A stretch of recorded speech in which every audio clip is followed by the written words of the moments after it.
So here we are. My name is Catalina Martinez. I am the Director of Diversity and Inclusion at the Smet Jesuit High School in St. Louis, Missouri, and I am co-presenting with a student from our school, and he will introduce himself to you too.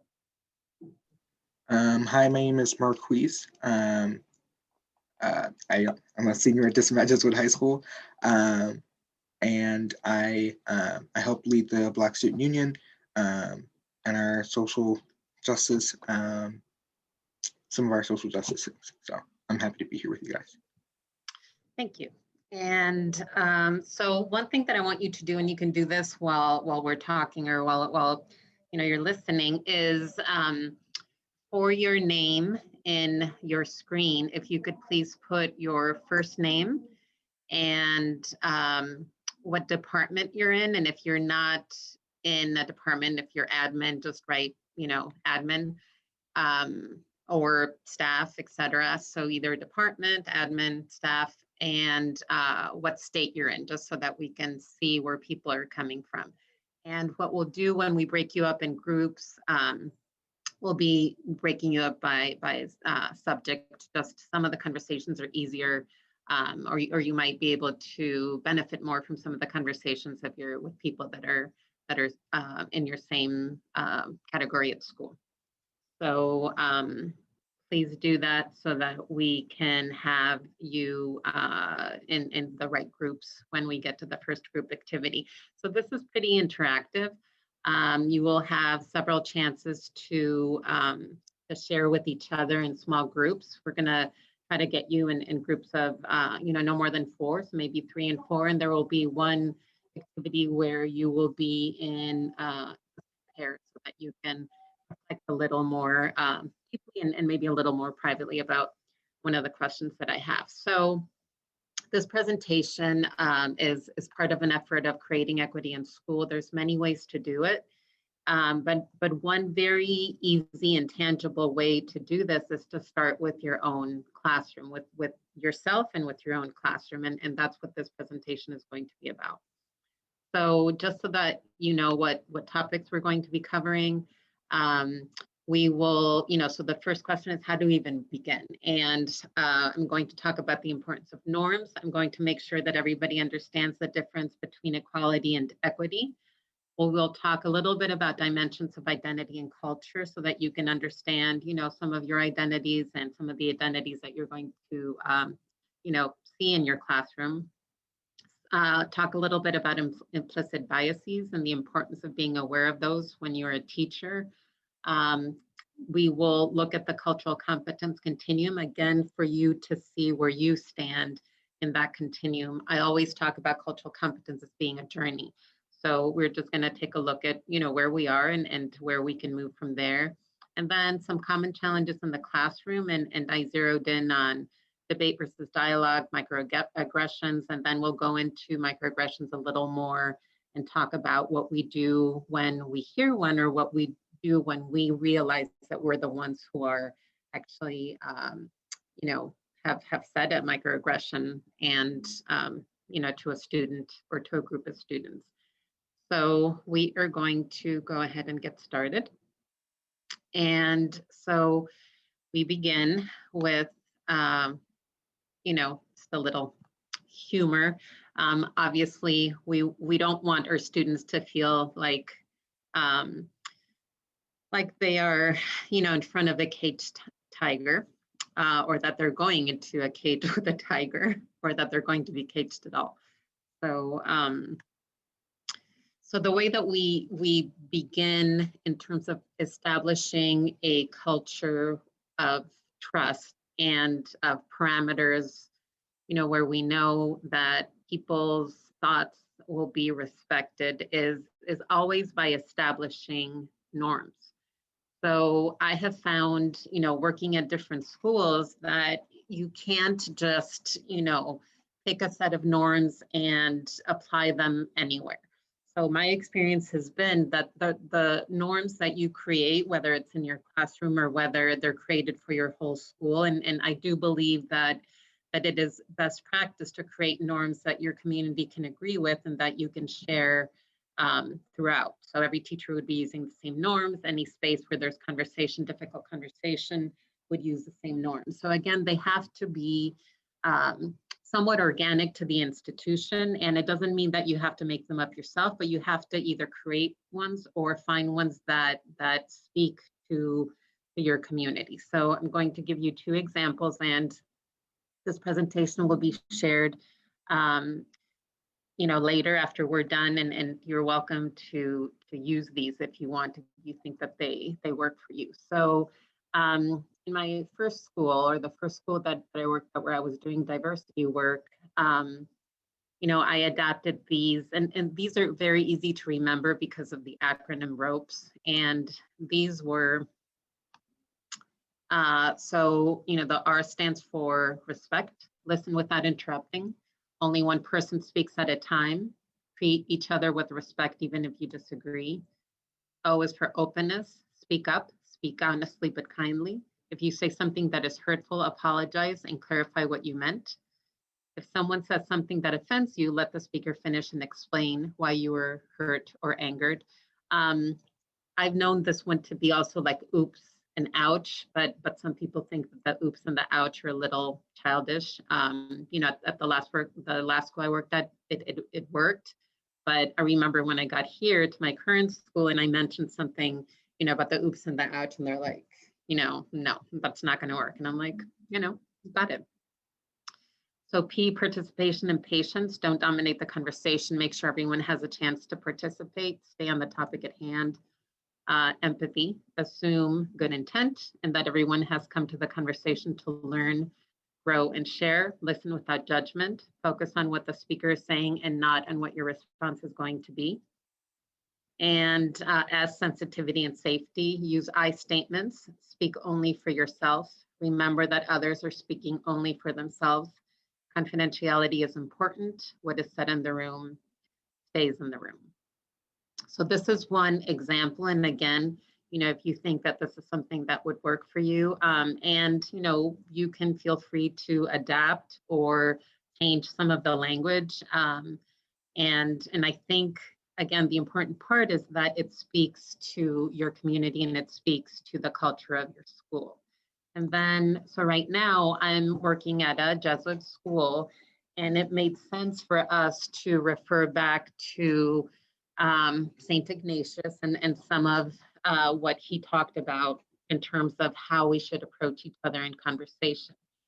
And so for our school, currently, we are using these, and something that I do want to mention, and I think it's something that, again, best practices that really works is once you get consensus on these norms, post them everywhere. So, here we have them in every classroom, we have them in any, staff space, office.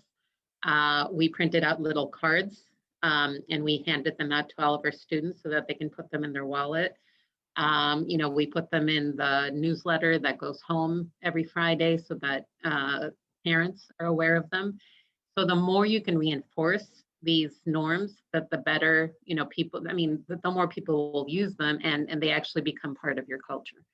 So for Ignatian conversation norms, slow to speak, so allow everyone the chance to speak, talk less and listen more, listen attentively, listen actively with an ear to understanding others' views, listen respectfully without interrupting, seek the truth in what others are saying, commit to learning, not debating, comment in order to share information, not to persuade, disagree humbly, respectfully, and thoughtfully, avoid blame and speculation, avoid assumptions and generalizations, and allow the conversation the time it needs. So seek opportunities to continue the dialogue and follow up when necessary. I'm sure you can see some parallels, but I think that some of the most important things about these norms is not only the respect that you're going to show for each other, but especially this is something that we've emphasized a lot at my current school is, and especially with how polarized things have been, in politics and with Black Lives Matter, et cetera, that when you meet, when you encounter somebody who has different opinions than you should focus on hearing them out. So it's not about you trying to convince somebody else about your own views, but it's walking away from the conversation, knowing more about the other person and knowing more about what the other person thinks. And, one of the things that I tell students is, you're not aiming to convince, you're aiming to learn from the other person and to share, your informed views. We talk about that too. You have to inform yourself if you're going to have these conversations. And maybe through that conversation, you may give some information to the other person that might make them think about things differently or might make them change their mind, but that's not the intent. The intent is to grow, to connect through difference, and to grow, as people, and to grow in kinship, even when we don't necessarily agree with what the other person is saying. So something that I feel is really important to clarify, and I think, by now, this is a pretty common image, and I would think this is also a frequent conversation, but what we're aiming for with all of these, initiatives and with the, best practices that I'm going to be sharing with you is we're aiming to reach equity. So to create equitable spaces in our classrooms and in our schools. And the definition of equity is to provide opportunities and access to all so that every person can achieve their full potential. And equitable treatment involves acknowledging diversity, recognizing and celebrating our differences, and eliminating the barriers that prevent the full participation of all peoples.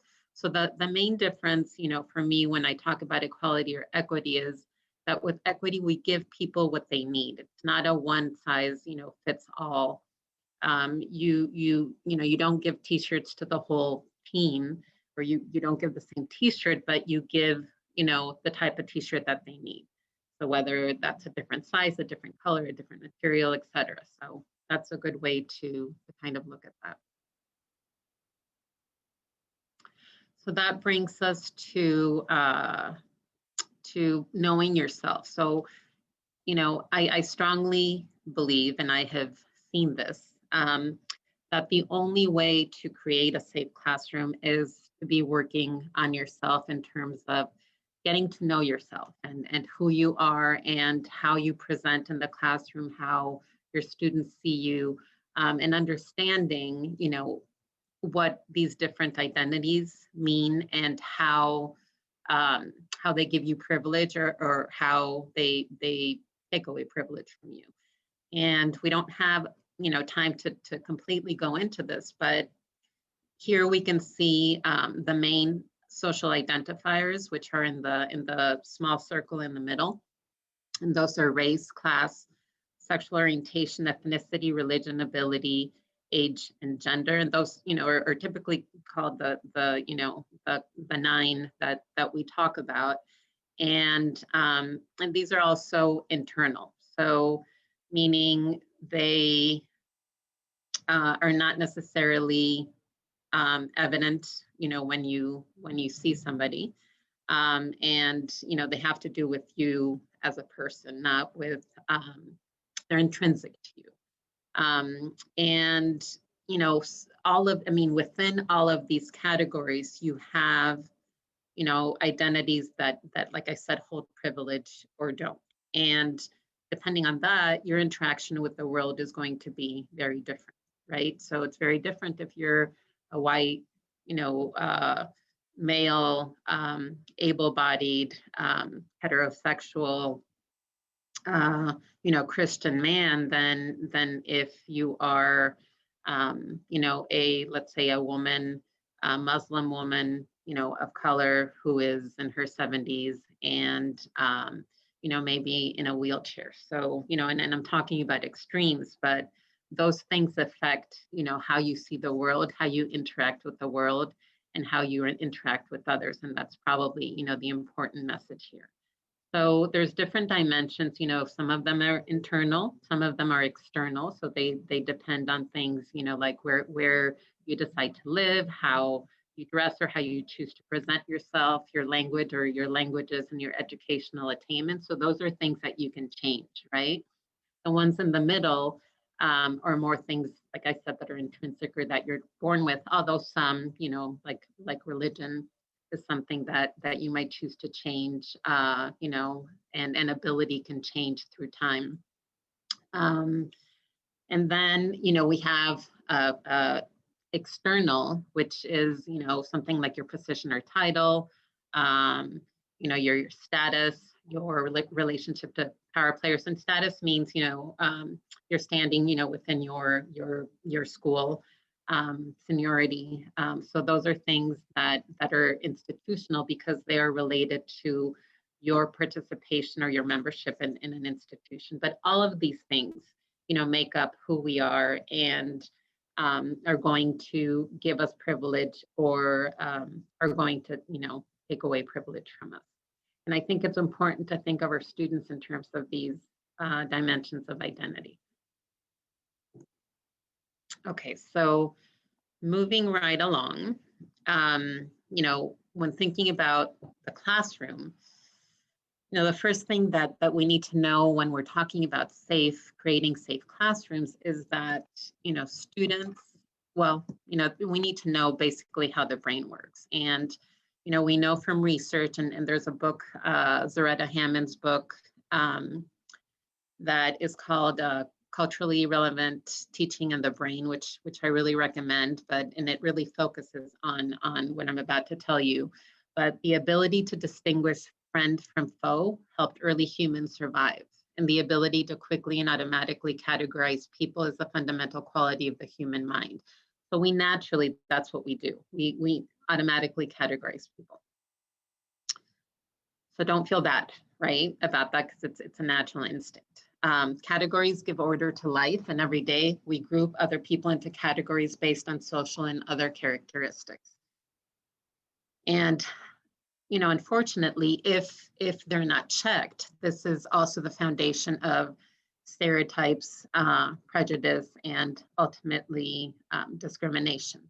And another aspect of the brain, and I think, I don't know, but I think Marquis might be talking about this too, is that when we are not feeling safe, when we are scared or worried that we're going to be made fun of, or worried about a microaggression, as a student, our brain automatically goes to a fight or flight mode, and we cannot learn. So our brains are unable to retain information, or to even register information when we are in that mode, which is one of the reasons why it's important to create the safe space.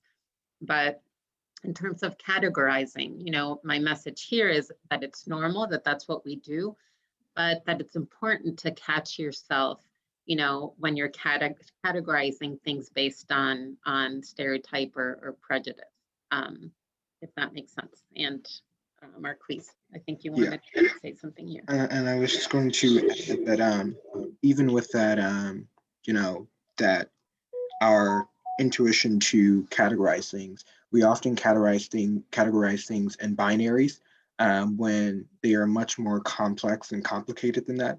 And so it's good to understand that component as well. And then I was going to just mention earlier when we talked about identities that you may hold and your perspective in life. There's a quote that says, "Fish don't know that they swim in water." And so it's very important for us to not only challenge the perception that we're getting from our environment, but to understand that actually the life that we're living, the entire worldview that we have, is shaped by those identities. I think that's just working. Thank you. So one of the ways, and this is something that you may have heard of already because it's been around for a while, and I know it's used often in diversity conversations and diversity workshops, but if you haven't, there's a project that has been going on at Harvard for a long time, and they document every time that you fill out, or that you do one of these tests, they document the data and, they're able to study the data. And one of the cool things about it is that you can choose the category that you want to kind of test your implicit bias. So you can do, race, Black versus white, or let's say Arab versus white. You can do male versus female. You can do older people, young people. If you don't want to do people, you could do flowers and bugs.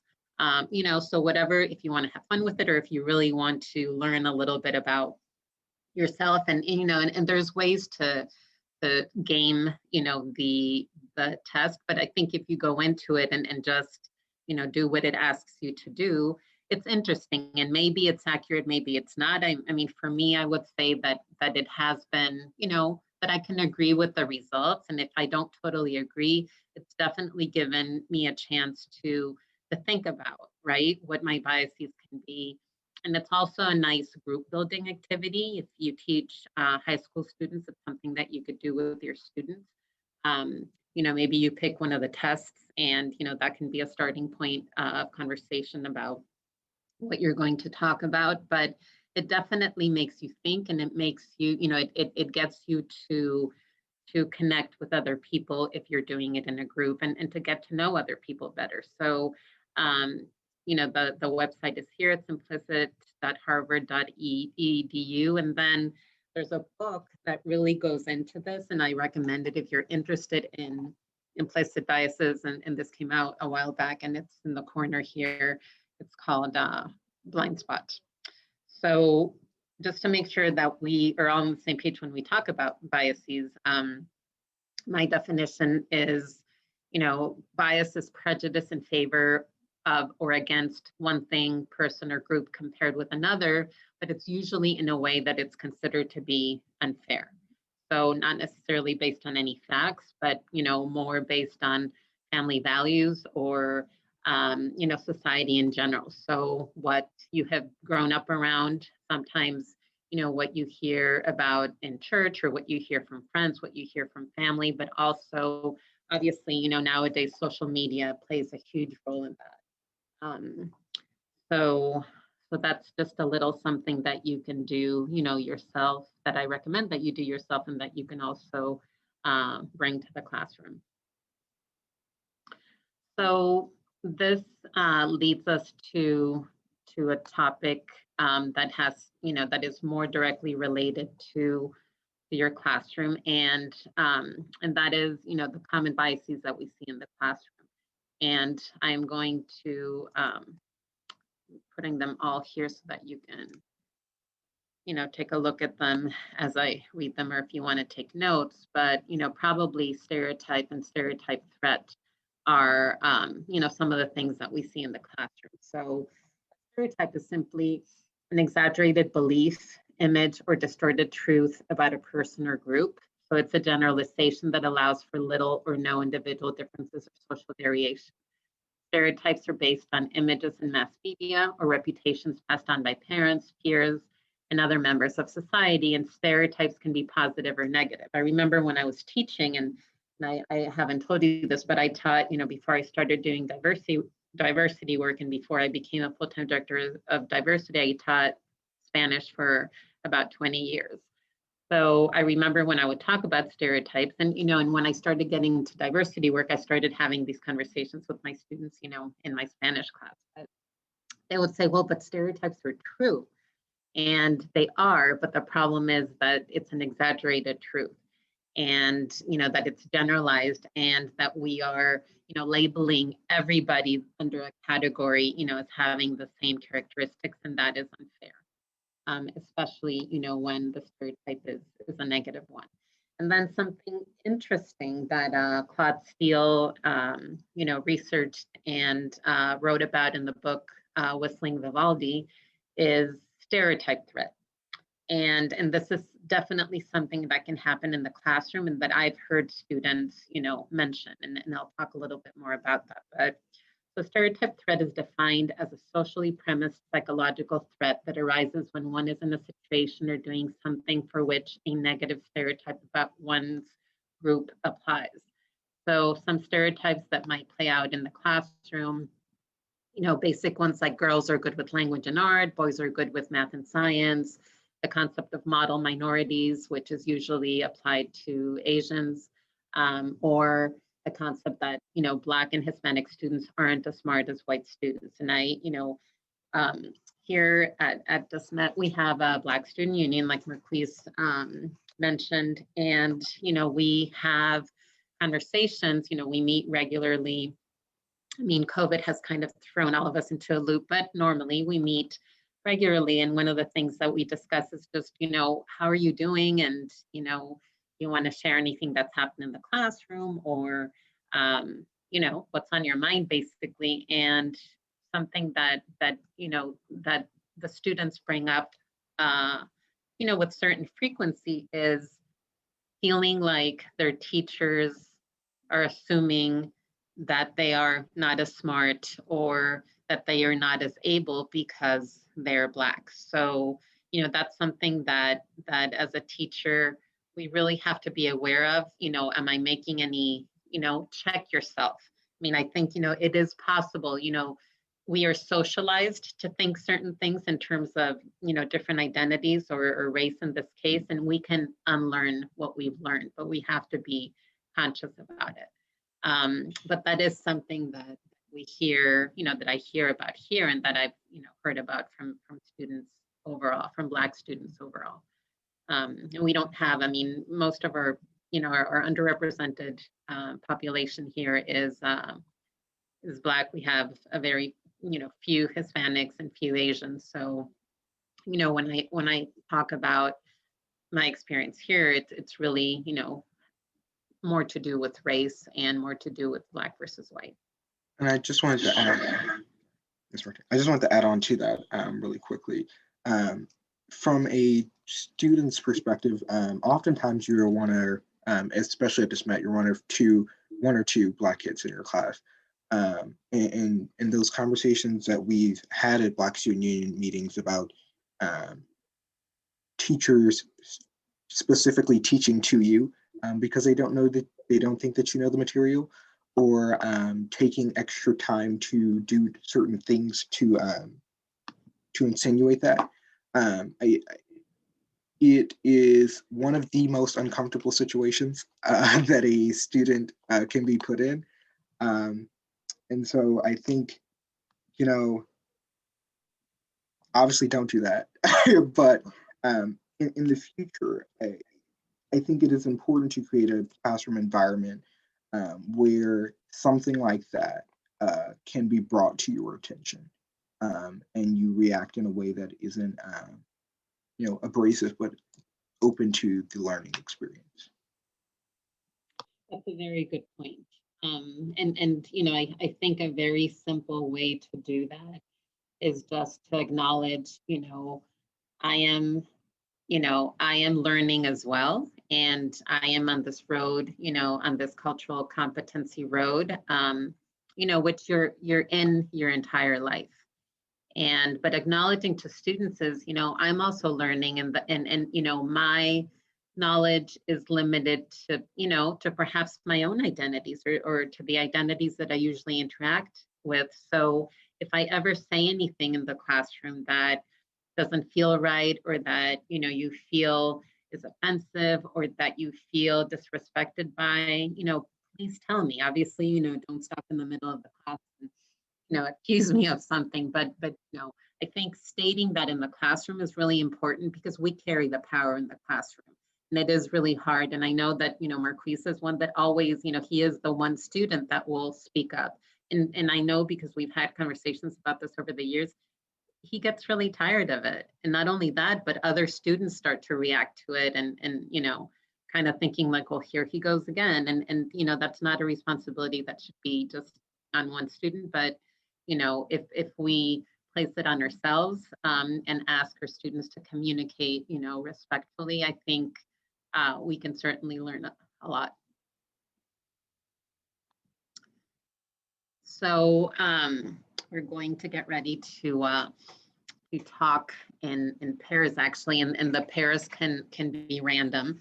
But just so we're moving into the, because we're moving into the part where you're going to be discussing, make sure that you have your name, your first name, what subject you teach or what department you're in, or if you're admin or staff, and then the state or city, probably state because we can't, so that we can see it in your screen. But so one of the things that I talk about in terms of, just understanding yourself and understanding, how to get on this journey and how to understand, why you think the things you do, why you perceive the world the way you do, is, to look at this continuum, and it's a continuum, right? So some of us are in different places, and it really doesn't matter where you are as long as you are working on improving your cultural proficiency or competency.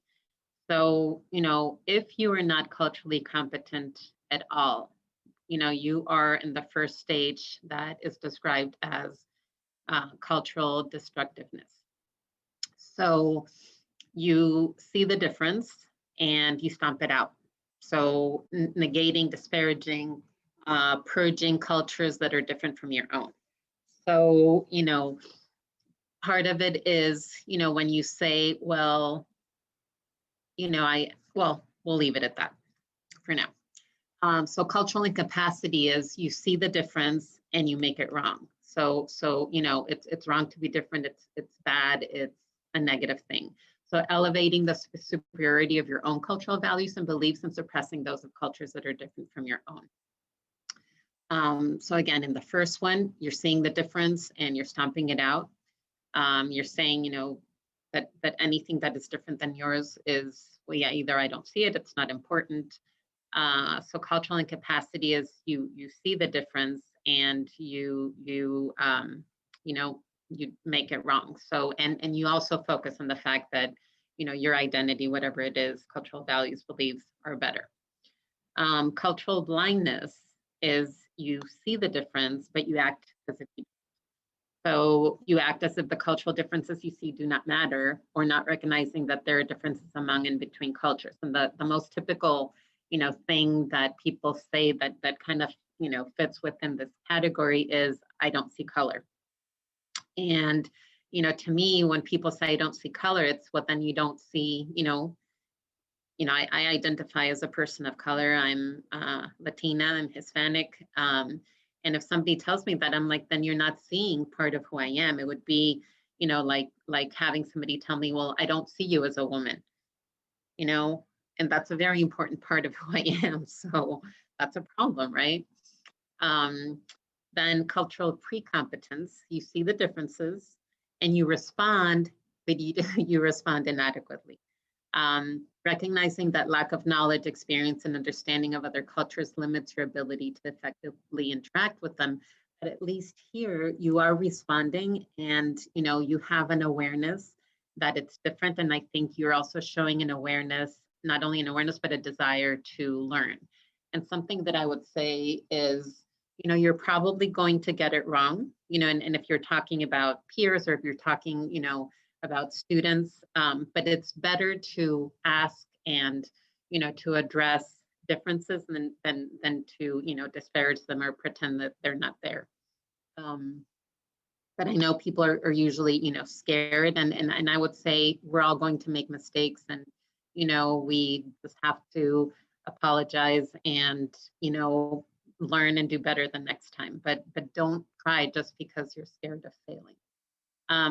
If you have reached the competence phase, you see the difference, you understand the difference that difference makes, and then interacting with other cultural groups in ways that recognize and value their differences. So you're comfortable with difference, you understand that there's a difference, you're able to connect through that difference, and you are learning and have learned about the difference that exists between you and other groups. One of the things that I hear when I present to the students here, predominantly white students, is, why are you always focusing on difference? I mean, we're all the same. We're all, part of the school. We're all part of this brotherhood. And, to me, that's an example of cultural blindness, right? Um, and, I want students to recognize it, be okay with it, address it, talk about it, respectfully. But that's, kind of a gut reaction to, well, why are you always focusing on difference? That's so divisive. And it's counterintuitive, but actually focusing on the difference and learning about difference and connecting through difference is, is unifying.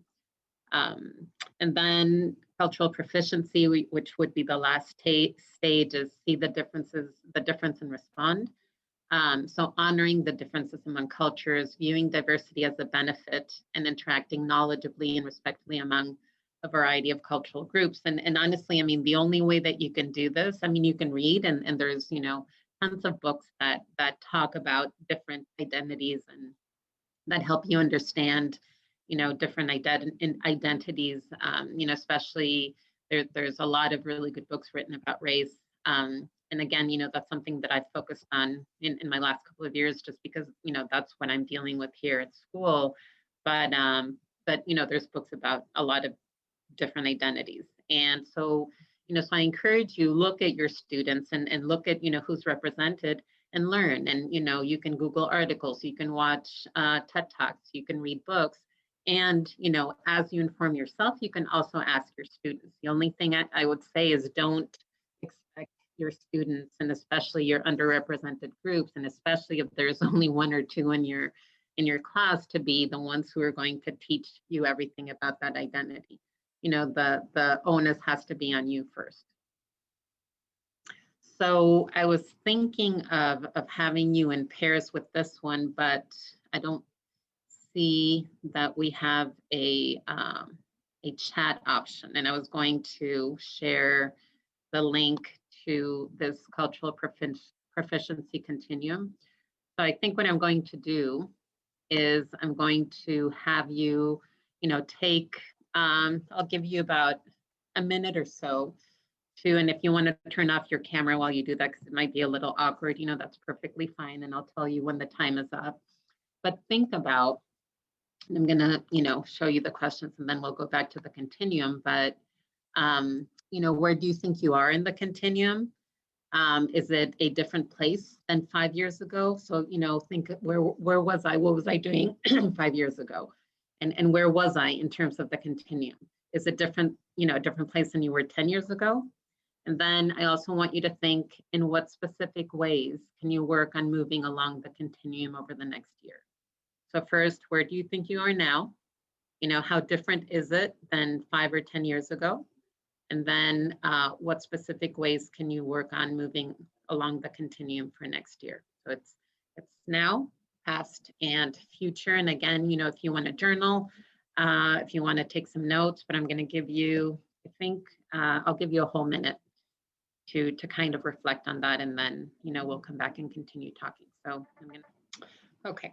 So it's been 2 minutes, and what I'm going to do is, and again, if you want to, I think the part that might be easier to share in a group, because I know, this can be something that's personal, is, and maybe, we can do this by raising your hand, or, if you want to comment on it, but are you, when you looked at where you are today, is it different than where you were 5 or 10 years ago? So, we can start by just raising our hands. So if you want to raise your hand if you are somewhere else today than you were, let's start with 5 years ago. So raise your hand if you're somewhere different now, like in the continuum. And I would, myself, I would definitely raise my hand. So raise your hand if you're somewhere different today than you were 5 years ago. And then can you raise your hand if you're somewhere different today than you were 10 years ago? For that, I would also have to raise my hand. And so one of the things that is, that I want to make a point with is, even when we're not trying, our environment informs us and propels us. And if we are consciously making an effort, that happens, more intentionally. But it is completely up to you. This is a journey that everybody can join, that you can join no matter where you've been, no matter who you are. And I encourage all of you to be, thinking about the different ways that you can, continue on this journey, and that you can engage your students to be on this journey with you. Because, I would say, from personal experience, the gifts and the benefits, are life-changing, I would say. So it's worth the risk, and it's worth, saying things that that come out the wrong way, or sometimes saying the wrong thing, because you do learn. And that's what, cultural competency is about, having a growth mindset. So that's what's important in the end. Okay, we're going to continue. So we did the self-reflection. Okay, so if we're talking about diversity itself, so one of the issues that teachers have in the classroom is, that they don't know how to, even talk about diversity, or bring in diversity, or address diversity. So I have a quote here, that I think, that I want you to think about a little, is: teachers must provide students with an environment that is conducive to learning. So if a student feels uncomfortable, unsafe, or not respected, then their chances of success in that class dramatically decrease. Also, as our society becomes more diverse, it is important that students learn to value and use diversity to the greater good. Teachers already have a number of roles in the classroom, yet valuing diversity is one of the most important ones a teacher must fill. And I know, Marquis, you wanted to comment on this.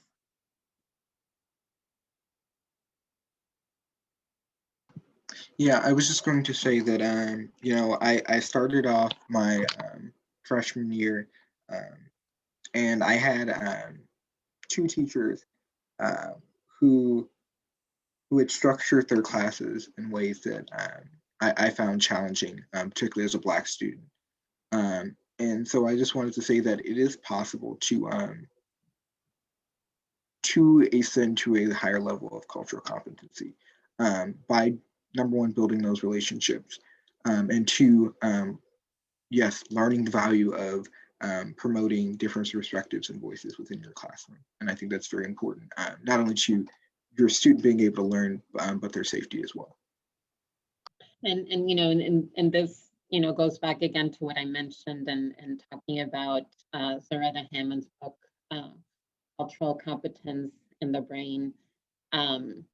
That physically your students will not be able to learn if they don't feel comfortable, if they don't feel safe in your class.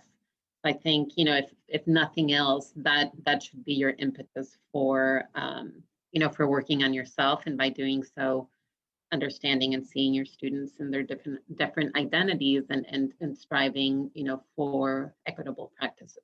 So again, we're trying to move about equity, and equity sounds like, well, I love all my students, and, I expect the same of all my students, and I give the same opportunity to all my students.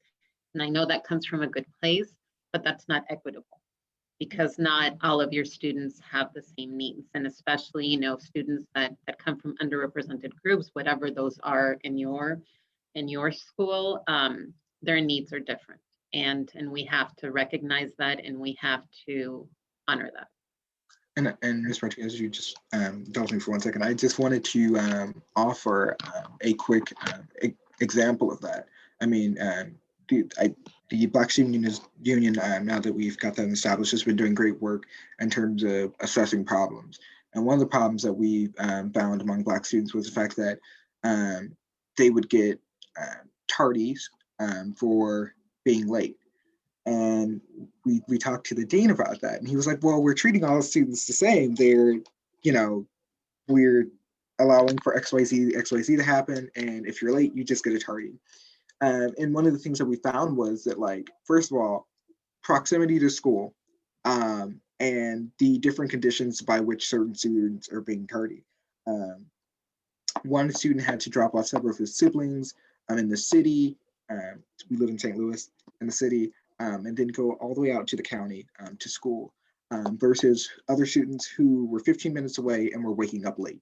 And so understanding the difference of circumstances and that was important, and how teachers were dealing with that. Mhm. That actually ties in nicely to our next slide, which is getting to know your students. And I think, what Marquis just said is, case in point. So take the time to learn about your students' background, their interests, and their learning style. This will allow you to create an environment that is conducive to each student's learning. I mean, a simple way to do that, and again, this is surface, but at least, it breaks the ice. And you can do it at any point. I mean, I used to like to do it at the beginning of the year. Just a card, asking them, certain things about themselves, how do you best learn? Is there anything that, you'd like me to know about you? Do you have, a special skill that, you would like me to know about? What do you struggle with? I mean, whatever you decide is important to get to know who your students are. And you can be funny about it even, I've found questionnaires sometimes, online where, it's like, if you wanted to be, if you were a food, what would it be? Or, and it's just kind of a way to break the ice with your students, but it is starting to, you're starting to get to know what makes them different. So obviously you have to be intentional about the questions that you ask so that you can elicit those kind of responses. So while showing a high degree of care towards your minority students is important, you must also maintain high standards for them. So that is something, and this is research-based, that the two things that are most important when you're talking about, and when I say minority, it's underrepresented groups. I know that word has negative connotations, and we're trying to move away from it. It's what we use here, but so high expectations, something that I hear from our Black parents, and we have formed an affinity group for Black parents here. And, some of the things that I hear all the time is the frustration that Black parents have with teachers or with administration, assuming that, like that a C is a good grade, or that, oh, you're doing fine, you're getting a C. So no, you want your students to aim high. You want them to have high expectations of themselves, and you want to have high expectations of them. But you also have to understand that you need to support and care about those students, especially the ones that have higher needs because they are underrepresented group. So high care has to go with high expectations. I hope you had some good conversations. I know sorry, I'm not able to pull it up right now. I know that the room that we were in, some interesting examples of things that worked and things that didn't work. Okay, for some reason, I don't see the screen that I need on the share. Robert, do you know? I don't know what I'm doing wrong, but. Are you seeing your screen share? I see the Zoom call, but I don't see my PowerPoint. Oh, you still have the co-host ability there, so you should be able to do it.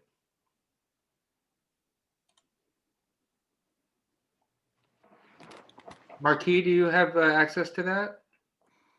To the PowerPoint? Yeah, just want to make sure you're good. Yeah. Can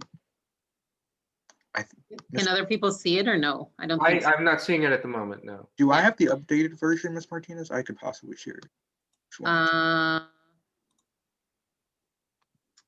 I don't think you do. Okay, that's what I thought. Okay, well, let me continue talking, and while I'm talking, I will try to get this back. So one of the things that is also important, so not only you getting to know your students, but also them getting to know each other.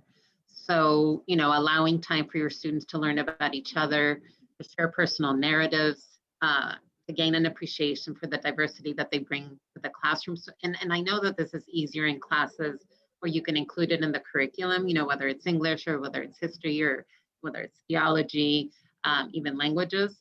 But I know it's harder with math and science. So, I have what I call the 80-20 rule.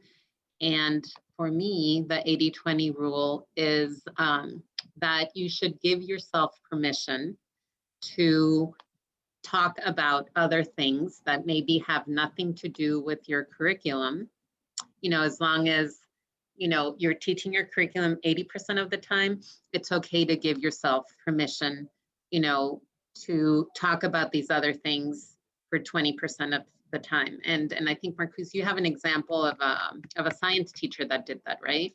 Can you talk a Yes. little bit about that? So actually during my freshman year, one of my biology teacher, every Friday, we'd come in, we'd have this 15-minute discussion about something totally random that was going on in the world. I believe one time we talked about veganism. One time we talked about gender and sexuality. And another time we talked about white supremacy for 15 minutes at the beginning of the class. And these were they were like actually very intricate, broad discussions, believe it or not, between high school males who were 14 at the time. And I think it's important to have these discussions because honestly, we spend so much of our time at school, and in the greatest, I mean, this is where we're supposed to learn, and it's important that you give a full rounded education to someone, and I say that in the sense that like your classrooms are prime opportunities for sorry, oops, did you get it, Ms. Martinez? Yeah, got it. They're prime opportunities to have these discussions, and this is the heart of where students like me, where our minds are being shaped. So it's important that this is also a component to the education that you're giving to your students. And the one thing I didn't mention, but I know, Marquis, you've talked about it a little, is avoid having single students speak for their entire race or identity. And I would say before you have those conversations, approach your underrepresented, groups or your students that are part from underrepresented groups and give them a heads up to say, we're going to be talking about this. And I know that maybe students are going to be looking at you every time I ask a question because you're the only, fill in the blank, but I don't, you can talk if you want to, don't feel, obligated to talk. And I will make sure that students know that you are not speaking for your entire race and you're not, the voice box for your entire race. So, again, being very real about what's going on. And I know usually we're just uncomfortable talking about these things, but your students will, your underrepresented groups or the students that are in underrepresented groups will appreciate it. And, the rest of your students will have a lot to gain. I think that's very true. I just want to add in, there's that one moment I talked to so many Black students who are, who tend to be possibly one or a couple of Black students in their classes. And the example that I almost always get is when slavery or Jim Crow comes up in history class, all the white students turn back and look at the Black student, or there's some kind of uncomfortable rambling that goes on. It is just, I think it, I can tell that white students are also uncomfortable with what's taking place, and if that is the context, especially if there are history teachers here, if that is the context of like what's happening, I think it's important to like, hey, why did we all just do that? Like, why was that uncomfortable for a lot of us? Why did we all look at the Black students? What like what were we expecting, and what were we thinking? Mm-hmm, mm-hmm. So then, sorry, this is homework. The next time that you are in a department meeting or in a future department meeting, brainstorm possibilities of who you could invite and identify what they might be able to bring to the classroom. And then what are other ways to incorporate other voices into the classroom? So if you don't have the diversity within the classroom, then bring it in, right? So you can bring different people to the class as resources that minority students might be able to connect with. Search out people that are different from yourself and that might share identities with your underrepresented students. And that could be alumni, that could be, people, that are known within the community, that could be parents, that could be friends of yours. So think outside of the classroom when you're trying to bring in diversity, because, sometimes there isn't diversity within the classroom and we have to be intentional about doing it. Obviously, the choices of books that you read, whether it's in English and in history, the choices of, what perspectives you show, there's a single event and you can look at it from, like westward migration, you can look at it from the settlers' viewpoint, you can look at it from, the Native American viewpoint, you can even look at it from the Buffalo's viewpoint, right? So, and that's just an example, but you really can. So, make sure that all those different lenses are represented when you're when you're discussing history. And I know that sounds overwhelming, but, start just with one lesson and work your way, through your curriculum like that. I just want to make sure. Okay, yeah. So, okay, so zero tolerance is really important because if you don't, you really are going to lose the respect of your students. And I think, Marquis can probably speak to that, but, never tolerate bullying, teasing, and any other put down behavior at any time in the classroom. Implement a zero tolerance for anything that is disrespectful, hurtful, or intolerant of diversity. I know sometimes it's it's hard to know how to respond. So I think for me, knowing, actually having the words and even sometimes role playing with a peer helps. I'm somebody that doesn't react right away and I have to process, but you need to say something, when it happens. Maybe you're not ready to discuss it at that point and you can talk about that, or you can say, listen, that offends me, or I don't find that funny. I'm surprised to hear you say that. What do you mean by that? Using that word doesn't help feel others safe and accepted here. What point are you trying to, make by saying that? So, just saying, hey, that offends me, and we're going to talk about it next class, or we're going to talk about it later. That's okay. Or even if if you didn't react then, you can go back next class. You can say, I heard this comment and I didn't react, but I know that I need to mention it, and let's talk about it now. So, don't beat yourself up if you don't react at the time, because I know it's hard to sometimes. And the more you do it, the more you react, the easier it's going to be. But you can go back to it. So something that, if nothing else, and we're running at a time, so I'm going to pick and choose what we talk about in the last 7 minutes, is that cultural competence and equity practices equals good teaching. So it's going to benefit all your students. All these things are going to benefit all your students, but especially, the students that come from underrepresented groups.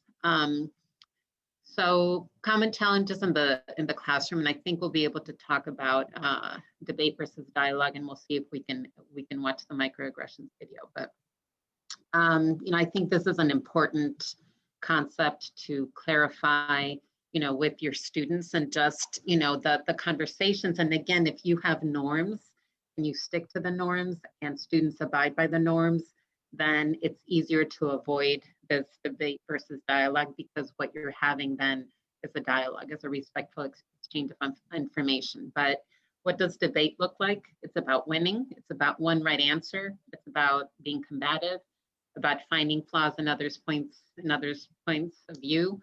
It's closed-minded and it seeks closure. And what we are trying to do is dialogue. So we want to learn. We want to find the solution together. We want to be collaborative. We want to find strengths in others' points. We want to be open-minded, and you want to seek new options. And again, referring to the norms is something that will definitely allow you to do that. So we have time to show the video. And Robert, sorry. Well, actually, I am not going to show it, but I'm going to have you write down, it's called, if you look up microaggressions are like mosquitoes, you'll be able to find the video. And it's a wonderful way, for you, or even to share with your students, or to share with your department, or to share, with your staff, what are microaggressions and why do they hurt people? Why do they hurt some people and not other people? And what is the impact of microaggressions over time? So again, microaggressions are like mosquito bites is the way that you can look for it in YouTube. But it's like the best example that I've seen anywhere that explains what microaggressions are. And it's funny, so it's great. And there is a clean version, which you can find because the original version has a swear word. So wanted to look at, some of the racial microaggressions that we sometimes, that we often hear, or that, students typically hear and share because it bothers them so much that they're hearing it all the time, right? So, like, what are you? Like, what do you mean? Human? You speak English so well. What do your people think about that? You're really pretty for someone so dark. Your name is too hard to pronounce. Can I call you Mary? Why do you sound so white? You don't act like a normal Black person. You're not like other Muslim people. Where are you from? Where are you really from? No, where are you really from? So, again, people have good intentions, but the impact is hurtful. And Marquis, you wanted to share something? Yeah, the one that I've gotten very often is, you speak English so well, or you're very articulate. And I really hate that. And for a lot of people, they don't understand why it may be offensive. It's subconscious to them as to why that would be something that would anger me or offend me. In the sense, and they don't understand that the assertion is that, like, I, as a Black male, am not expected to speak proper English, or that I am not expected to use big words or have a large vernacular, which is beyond me, but that does exist. And I think it's important to for teachers to understand that most of the time when we have microaggressions are like not overtly racist. So these are probably one of the biggest areas for growth for people. I mean, and microaggressions are often the type of racism you will see within schools. Mm-hmm. Right, I would agree, because it's not obvious, and we think we're just being curious, right? Or we think we're just trying to connect. But I would say, don't say these things, don't ask these questions. And when you hear, somebody in your classroom is saying anything, call them out. And you can say, this is a microaggression, and this is something that, that might not be your intent, but the impact is certainly hurtful. So, and you do have to, in these cases, you have to prioritize impact versus intent, right? Because just because you didn't mean it, if I hit you, if I'm driving my car and I hit you as you're walking in front of my car, if I tell you, well, I didn't really mean to hit you, to run you over, sorry, see you later. It doesn't matter if I meant to or not, I still hurt you, I need to help you, and I need to do something about it. So we're not going to have time to really discuss the navigating, when you see it or you do it. But I think the important things we're going to leave with this slide, because I think it's an important one. The point being, speaking up, and you have the responsibility of speaking up. So if you don't speak up, it enables the perpetrator or the bully. It breaks down relationships. It breeds more bias. It allows students to question your values and your character. It creates a space where students feel anxious and can't let their guard down, and it disrupts the learning process. If you do speak up, it protects the victim or the target. It builds trust, earns respect, models behavior, creates a space where students can be vulnerable and learn from you and each other, and that equals a safe classroom. And again, speak now, speak right away, or speak, the next day, or even you can go back and say, hey, last week or 2 months ago. I mean, it doesn't matter. Or even if you talk to the target and don't address it in the classroom, but address it somehow. Even if you're not comfortable, addressing it for whatever reason, tell an administrator. But you have to act when you hear anything that you think is offensive in any way. And Marquis, you wanted to say something. Yeah, I was going to say that element of trust. I mean, it is so important that when you do have conversations in the classroom that you, or if things that are going on that you do let your know your students that let your students know that you're there to protect them. Otherwise, it inhibits, as we discussed earlier, it inhibits their ability to learn. Mhm. And then as a final reflection, and I think I'm not sure why it's only showing this one, but that's okay. I think if nothing else, I want to leave you with, because I know that a lot of times as teachers, it's like, well, I'm a good person and I do care and I love all my students, but it is not enough to be compassionate. You have to act. And acting is not only working on yourself and trying to build yourself, or go through that cultural competence continuum, but it's also advocating for your students and building equitable rather than equal practices. Thank you so much. I want to be very respectful of your time, especially since it's around lunchtime. But thank you so much for being part of this for the last hour and a half. And